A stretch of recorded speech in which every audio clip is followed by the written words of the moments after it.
Hello students, welcome to my channel. এই ভোমবলদার coaching সেন্টারের পক্ষ থেকে আর একটা জবরদস্ত তোমাদের জন্য সাজেশন নিয়ে আসছি।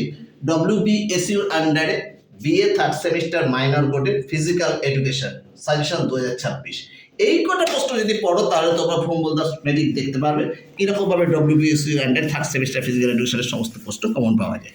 মার্কস 5-এর পড়বে কলা ও তার প্রকারভেদ, পেশি সংকোচনের প্রকারভেদ, অস্থির বিভিন্ন প্রকারভেদ, অস্থিপেশী সম্পর্কে, পুরুষ ও মহিলাদের মধ্যে শারীরস্থানিক পার্থক্য, ক্রীড়াবিদের হৃৎপিণ্ড অর্থাৎ অ্যাথলেটিক হার্ট, অক্সিজেন ঋণ, সেকেন্ড উইন্ড, রক্তচাপ, থাইরয়েড গ্রন্থি এবং পিটুইটারি গ্রন্থি সম্পর্কে, রক্তের উপাদানগুলি কী কী আর রক্তের কার্যাবলী লেখো। এই কটা 5 মার্কের প্রশ্ন।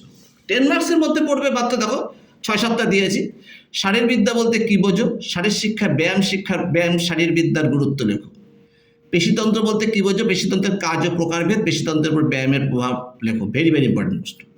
কঙ্কালতন্ত্র কী? অস্থির কাজ ও শ্রেণী বিভাগ করো। ঊর্ধ্ববাহু ও নিম্নবাহুর অস্থিগুলির নাম লেখো।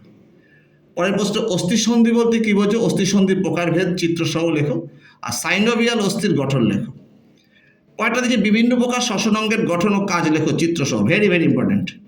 এরপরে প্রশ্নটাও মারাত্মক ইম্পর্টেন্ট, মানব হৃৎপিণ্ডের গঠন চিত্রসহ আর রক্ত সংবহনতন্ত্রের উপর ব্যায়ামের প্রভাব লেখো। তারপর একটা দিচ্ছে অন্তঃক্ষরা গ্রন্থি কাকে বলে, থাইরয়েড গ্রন্থি ও অ্যাড্রিনালিন গ্রন্থি থেকে নিঃসৃত হরমোনগুলির কাজ লেখো। আর একটা স্নায়ুতন্ত্রের সংজ্ঞা চিত্রসহ নিউরনের গঠন ও কাজ লেখো। এই প্রশ্নগুলি পড়লে তোমরা থার্ড সেমিস্টারের মাইনর বোর্ডের সমস্ত ফিজিক্যাল এডুকেশনের প্রশ্ন অ্যাটেম্প করতে পারবে এবং ভোমবলদার ম্যাজিক তোমরা দেখতে পাবে।